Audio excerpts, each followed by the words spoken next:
I, for one, think this is a very, very cool looking car. Now just think about that. These are 30 years old and still more reliable than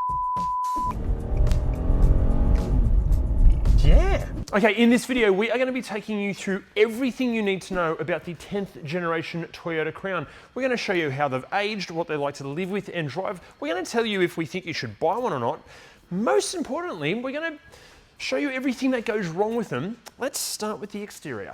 Okay, first up, it's rust. Look, this isn't a major concern, but we are talking about a 30-year-old car here. Especially be careful of Crowns that are coming from Japan's snowy regions. If it's had a scratch underneath and has continued to be driven around, corrosion can form. Don't buy a rusty Crown. Next up, these are really popular in the tuning and the drifting scene, so check the entire car over for any accident damage and potentially dodgy repair work, or any modifications that have been bolted to it and then unbolted so it looks standard to sell it to you. Another thing to be on the lookout for is just accessing spare parts. If you have a small altercation in a car park that might require a new quarter panel or a headlight or a front bar, getting that stuff can be a bloody nightmare. Obviously, there are excellent importers out there like Colton Classic or Go Garage that can help you with finding spare parts, but even then, it's never going to be as easy as just popping down to your local Toyota parts dealership.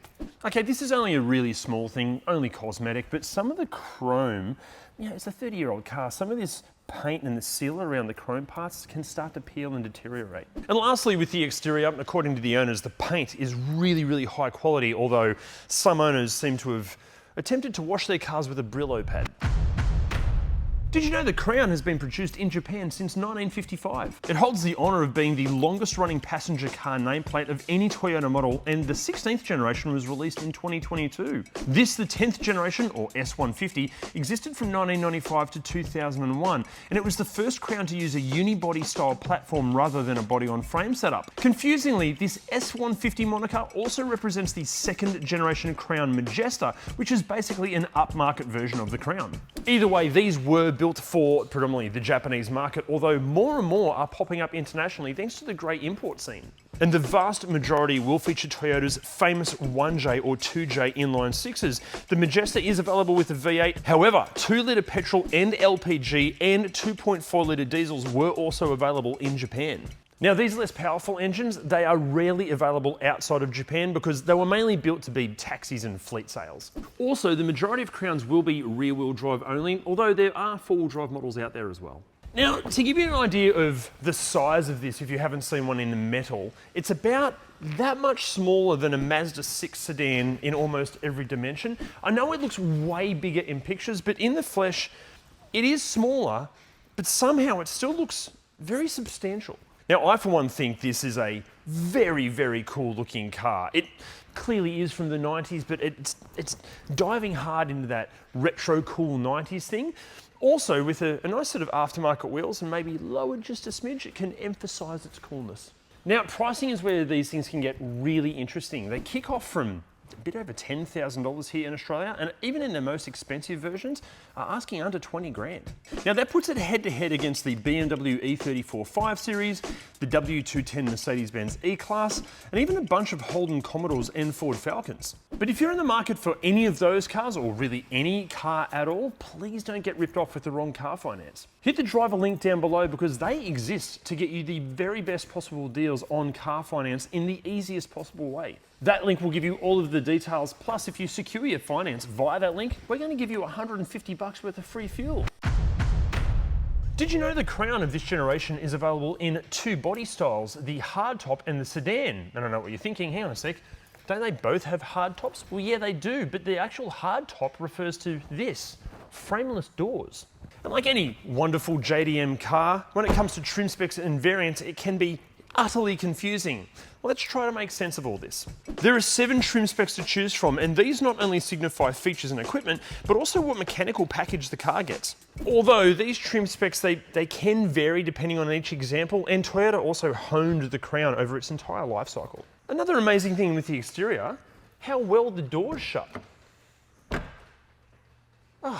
Okay, common problems inside. Unfortunately, leaking capacitors with inside the electronics can be an absolute pain. So because the aircon and the engine and a whole bunch of other components are controlled by electronics and therefore have circuit boards attached to them, when the capacitors leak, not only can they be a nightmare to fix, they can be a nightmare to bloody diagnose in the first place. A telltale sign of these capacitor issues might just be some, weird electronic gremlins here and there. Hopefully it's just a switch that needs replacing, but yeah, it could be a more insidious issue. I should say, this isn't an issue specific with this actual car.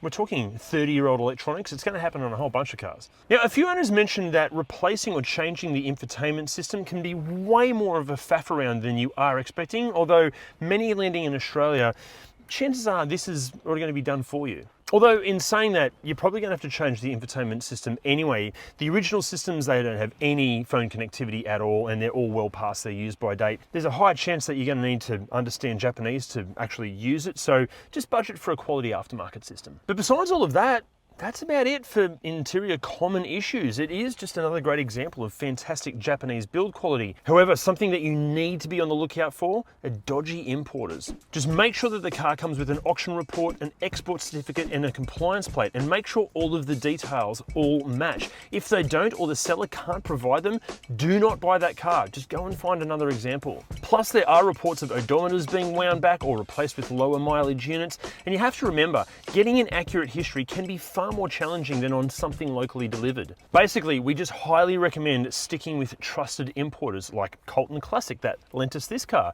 Actually, on the subject of this car, it's for sale. The link to buy it is down there. But Justin and Colton Classic, thank you guys so much. Also, Crown Owners Groups, thank you guys so much. Thank you for helping us research this video. Now, as we mentioned, you'd think that each variant of Crown would signify what stuff you get in it. But interestingly, where the car was actually sold, it can change what the car comes equipped with. For example, many Crowns were available with a snow spec option kit. Unless that car was sold in Hokkaido Crowns, you couldn't get the snow spec option kit because all Hokkaido Crowns, they came with that as standard, to the point that in the Hokkaido dealerships, you couldn't actually buy a non-snow spec Crown. But then the problem is, they weren't called snow spec, they were just called a Crown. It's so confusing. Also, in the actual sales brochures, the bottom of the range trim spec is quite literally called the poverty spec. That you couldn't get away with that these days. Anyway, as standard, you're still going to get all of the things that you'd expect in a car from this era, but there were some pretty funky optional extras. We're talking anti-static and deodorized seat fabric, Royal Farm tuned suspension, that's actually what it's called. The Crown Super Live speaker system, again, that's actually what it's called. And I know my life would be better if I had a Super Live speaker system in it too. Aside from the features, from a design perspective, yeah, it's very clearly the 1990s in here. Personally, I love it.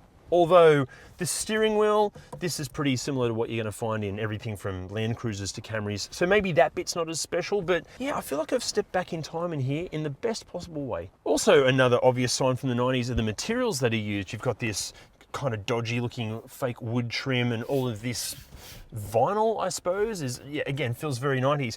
One thing I absolutely adore, and you won't be able to get this through the, on video, but this velour, or whatever the hell this material is, it's so plush. Like, the actual piles are quite thick. So when you're sitting here and you put your arm up on the edge of the window, it, like, your arm sinks into this beautiful fabric. It's fantastic. Also on the ergonomics, so comfortable. The seats are so comfy. Not the most supportive seats, but it's not a performance car. But just everything is where you want it to be. It's just cool. I love the interior. Also, doilies. Who doesn't love this? And it's got the logo embroidered into it. Brilliant. Also, it feels more spacious than it actually is. Like, when you actually look at the distances between the driver and passenger seat and where the doors are in relation to your body, it is smaller, but then somehow it does feel larger than it actually is. Now, as far as wear and tear goes, this is from 1997. It's got over 140,000 Ks on it. Exceptional wear and tear. The fabric, as I said, it's still super plush. There's still texture on the steering wheel. Granted, it's not leather, it's like a plastic steering wheel. Everything, okay, there are some scratches in some of these high traffic areas here on the wood veneer look sort of stuff, and there's a few little signs of wear and tear here and there, but considering the age, excellent wear and tear. Also, another design highlight, the fact that the window switches and these switches are angled towards you. They could just be parallel, but no, Toyota have just twisted them a little bit so they're easier to use. Now, as far as practicality goes, it's interesting. Glove box, okay size. Door bins, absolutely rubbish there. You've got felt-lined coin holders here with an audio and video auxiliary input. I don't know what video signal goes through a 3.5-inch jack, but anyway. Then slide out cup holder here. And for fans of swinging air vents. You've got felt-lined cubby hole just here, felt-lined cubby hole here. Yeah, okay, look, it's a 90s Japanese car. Of course it's going to have a cigarette lighter and an ashtray. Smoking's disgusting, but I get it. Another felt-lined cubby bin just under here. Nowhere for your sunglasses up there, nothing under the seats. That's it for practicality up the front. Now in the back seat, I'm exactly 26 centimeters taller than star of the Crown, Claire Foy. This is in my driving position, and yeah, okay, negatives first. No real foot room, no real leg room, although if you're in the passenger side, that's easily fixed because buttons, you can adjust your amount of space. But the actual seat comfort, this is one of the most comfortable lounge chairs I've ever sat in. Honestly, all manufacturers of lounges out there, get in touch with Toyota. This is how comfy they should be because this is just, it's so comfortable. I wish I could communicate it well enough. Unbelievably comfortable. And then wear and tear, or the lack of back here. Remember the age in kilometers, but door cards, fabulous. Seats, fantastic. Carpet, like the carpet's still super plush. How is it in this good condition? And then as far as practicality and features in the back, just more really cool Japanese stuff. Obviously you get your map pockets here, but you've got flip out cup holders there. You've got your own audio controls here. You've got grab handles in case your driver's driving like a complete dickhead. Okay, you've got ashtrays. I normally hate that, but I'm gonna let that slide. It's Japanese in the 90s. Pull down armrest that has 2 cup holders and felt lining and more wood veneer. And that's about it. Phenomenal. I love the back seat. Just wish I had more leg room. And then practicality in the boot, honestly, not as big as I was expecting because the fuel tank's on the other side of this. Look, it's still pretty spacious, but I was expecting more room. Although in saying that, the actual opening aperture is massive, and unlike a lot of sedans in its class, it doesn't have a huge load lip. But in terms of safety, what can you expect? Well, it is from the late 90s, so probably not a whole lot. But to take you through the safety features, how about we do this in like a Japanese Zen garden style? 運転席と助手席のエアバッグ、アンチロックブレーキ、トラクションコントロール、ハイマウントストップランプ、クラッシャブルフロントエンドとリアエンド、硬くて変形しにくいキャビン、何年製の内装整地とシートベルトが期待できます。Okay, so when it comes to driving, we are talking about Toyota's iconic 2JZ under the bonnet, although there's no turbocharger attached, and it is in a car that prioritizes comfort over performance, but still put your foot down and yeah, it still gets up and goes. Okay, the automatic transmission, it can be a little bit slow to respond, but we are talking about a 30-year-old car here. But what is immediately apparent is just how incredibly smooth and refined this car is. I mean, as far as ride quality and suspension and comfort goes, this could teach current cars a thing or two. I cannot get over just how, again, refined it all feels. Like, I was expecting it to, because the ride quality is so incredibly good, I thought like through corners like here, I thought it'd roll, but it doesn't. Like it sits flat. How does it do this? We filmed a Toyota Century a little while ago, and it has arguably the best ride quality of any car I've ever been in. But it did feel a little bit boaty through the corners. This doesn't. Like, it's not performance car, you know, firm or anything, but it does. I can't get over how good the ride and suspension is. Now, you've got to remember, this is from 1997. It's got 142,000 Ks on it. There are no rattles. There are no squeaks. There's hardly any sound coming from outside in. It's not Toyota Century levels of, you know, isolation, but it's bloody close. Find me any 1997 5 Series or E-Class or Falcon or Commodore with this many Ks on it that drives anywhere near as well as this, unless it's been in a museum or fastidiously maintained. This is incredible. A little negative. The steering, okay, It's not vague, just for me it's a little bit overly light, but that's being proper wanker levels of picky. Plus, because it isn't a big car, and also because all of the pillars are quite thin, it's super easy to judge on the road or to place on the road. Parking, dealing with traffic, a complete breeze. Toyotas are often accused of being soulless, like they're just another consumer box on four wheels. But as this one has aged, it's developed this coolness. It has a genuine character to the driving experience, and I have fallen in love with it. But you know something that you never will fall in love with? It's the insane prices of OEM wiper blades. Luckily, WiperTech can fix all of that. Simply hit the WiperTech link below to get 15% off and free express shipping on, honestly, some of the best wiper blades we've ever used. Plus, they're super easy to order online, they're easy to fit, and they're gonna wipe water off your windscreen faster than you can wipe off your partner's before they say. But look, as impressive as driving this thing is, mechanically, what goes wrong with them? Well, I can't tell you, I'm sorry, because I'm not a qualified mechanic, but Jim is.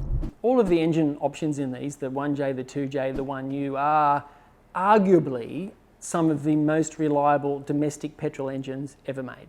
Especially the 2J, it is pretty much bulletproof and it's immensely popular with tuning and motorsport applications. Having said that, if you put all of the boost in it and rev it to the moon, it might break in half. But as a daily driver, if it's been well serviced, it is extremely unlikely to ever give you any problems. Now just think about that. These are 30 years old and still more reliable than a Kia. They are at the age now where all of their gaskets and seals are going to be getting a bit hard, and you are going to see a few oil leaks. And same with all the engine bay plastics, they're all going to be getting a little bit brittle now too. But it's still going to be more reliable than a BMW. The transmissions in these, there are hardly any manuals, not even worth mentioning. But the autos, they're pretty stout transmissions. There are a few torque converter issues, especially if they get abused.